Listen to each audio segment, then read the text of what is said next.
Josh said over 3,400 people died from this flu in just 6 months. So essentially, back in New Orleans in 1918 is a city that is under siege, but not just from the Axeman. Like we said, the Spanish flu pandemic is going on, and we now have a way of somewhat understanding things since we did the whole COVID thing. That You stick before to that, it. Yay. we would Right.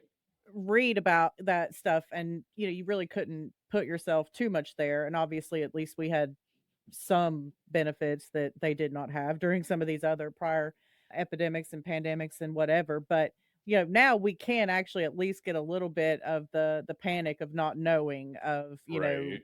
treatments, things that they have known in the past to work for things are not helping at this point. So like Josh said, over 3,400 people died from this flu in just 6 months. Well, think Uh, about, like, how affected we were by the numbers we lost during COVID, the mhm, essential workers, the Mhm. fact that, yep, like, whole industries were hit so hard that, like, we didn't know if they were gonna come back, like, yeah, this Yeah. and is the some same didn't. situation in, like, Mhm, whole villages probably. Real quick, also, if you think about, like, there is the fact that even in our time, we know we went through the scapegoating and the looking for the cause, and Mhm. it was this person, mhm. it's that group, it was this is the reason, it was a conspiracy.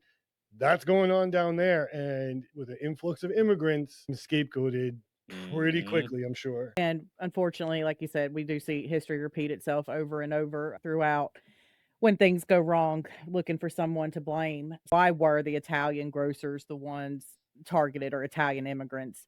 And so, like we talked about on the top, they had that significant Italian immigrant population and centered in neighborhoods like the French Quarter and Uptown. But they were, hardworking, tight knit family businesses.